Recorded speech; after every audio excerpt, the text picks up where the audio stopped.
전략 포인트 알아보는 시간입니다. 현물시장의 전략을 살펴보겠습니다. 유한타증권 조병현 연구원과 함께하죠. 연구원님 안녕하세요. 예, 안녕하십니까? 네, 자 오늘 장은 어디에 중심을 두고 보고 계십니까? 예, 일단 지금 대외적으로 봤을 때 중국이라든지 그리스 쪽에서 문제가 좀 발생을 했고요. 거기다가 지금 오펙의 원유 수요 전망치 하향 조정되는 이야기들이 나오면서 지금 지수가 추가 하락을 한 상태입니다. 하지만 지금 대외적인 악재들이 많이 나오면서 어떤 악재들의 클라이막스를 지나고 있다는 판단이고요. 현재의 조건인 유가 하락이라든지 미국 경기 회복 수혜가 예상되는 업종들을 중심으로 지금은 좀 긍정적인 관점에서 접근할 필요가 있지 않나 이렇게 시장을 정리하고 있습니다. 그러면 이제 풀어서 좀 들어보도록 하죠. 중국, 그리스 이런 대외 악재 속에 또 유가 이야기 또 계속적으로 부정적으로 나타나고 있고 이게 지금 클라이막스다라고 좀 보고 계시는데요. 예. 그 이유를 좀 들려주세요. 일단 중국 같은 경우 보게 되면은 지금 최근에 증시가 상당히 어떤 과열 논란을 빚을 만큼 상당히 단기적으로 빠르게 올라왔던 부분들이 있습니다. 그런데 중국 같은 경우 지금 정부가 증시를 부양하기 위한 여러 가지 증시 부양과 관련된 굳이 증시를 부양하겠다는 목적이 있었던 건 아니지만 경기 부양책이라든지 아니면은 해외 유동성을 끌어들일 수 있는 후강통 제도라든지 이런 걸 통해 가지고 약간 증시를 부양하는 스탠스를 가져가다가 갑자기 또 증시의 유동성을 좀 제한하는 그런 정책을 사용을 했습니다. 그런데 사실 지금 중국 정부 입장에서 이처럼 지수가 많이 오른 상태에서 유동성을 제한하는 정책을 썼을 때 지수가 충격을 받지 않을 것이다라는 예상을 한 건 아닐 거고요. 다분히 어느 정도 의도한 부분이 있다라고 생각을 합니다.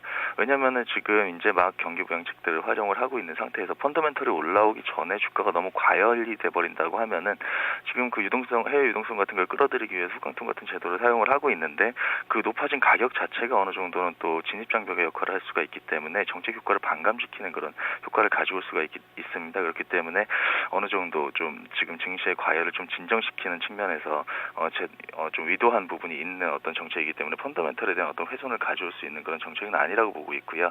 거기다 그리스 같은 경우도 지금 부정적인 시나리오, 시리자가 집권을 하고 대통령 선거에 실패하고 조기 총선에서 시리자가 집권을 한 다음에 유로존 탈퇴 이야기가 나온다라는 그런 부정적인 견해들도 제시가 되고 있습니다만은 기본적으로 시리자는 유로존 탈퇴를 선언하고 있는 그런 국가의 성격을 가진 정당이 아니고요.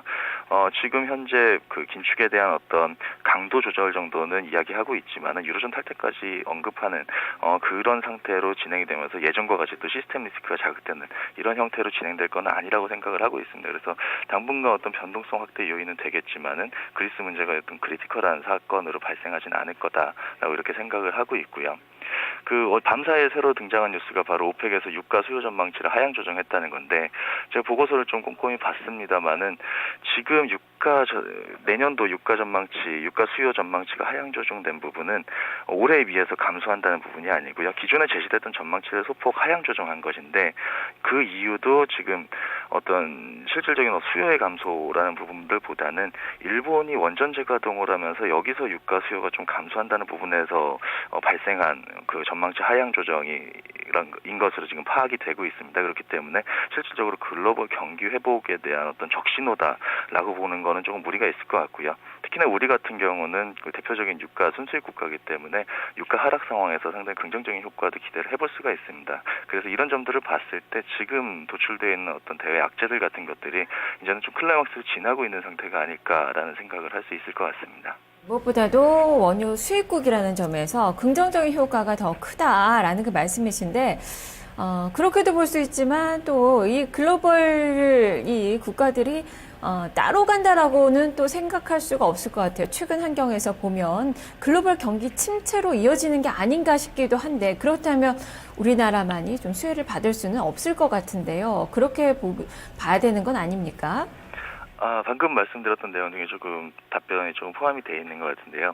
일단 유가의 하락, 그리고 이번에 뉴스에 나온 게 유가의 수요 전망치가 하향 조정됐다는 부분이 글로벌 수요에 대한 우려로 지금 연결이 되고 있는 부분이 되기 때문에 이게 문제시되고 있는데 정확히 따지고 보면 이번에 수요 전망치를 하향 조정시킨 것이 올해에 비해서 내년에 수요가 감소한다는 게 아니고 지금 기존에 제시했었던 수요 전망치를 조금 하향 조정한 건데 그 부분도 실질적인 어떤 원유의 산업 생산에 대한 총 수요 부분에서의 감소라기보다는 일본 원전 재가동 때문에 여기서 하향 조정된 그런 비중이 조금 크게 작용을 하고 있는 걸로 지금 파악이 되고 있습니다. 그렇기 때문에 그리고 실질적으로 신흥국 같은 경우에는 원유 수요량 자체가 전망치 자체도 좀 상향 조정되는 그런 형태로 나타나고 있기 때문에 이게 지금 수요 문제 쪽으로 연결시킬 이유는 그렇게 개연성은 크지 않다라고 생각을 하고 있습니다.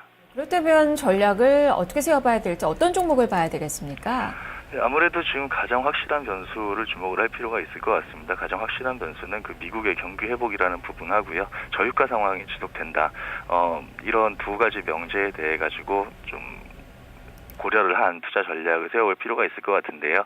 이를 활용할 수 있는 투자 전략이라고 한다면 결국은 미국의 수입 수요, IT 업종하고요. 그리고 저유가에 대한 어떤 긍정적인 수혜를 볼 수 있는 항공업종이라든지 유틸리티 업종에 대한 관심들이 지금 현 상황에선 대안이 될 수 있지 않을까 이렇게 생각하고 있습니다. 네, 알겠습니다. 말씀 잘 들었습니다. 네, 감사합니다.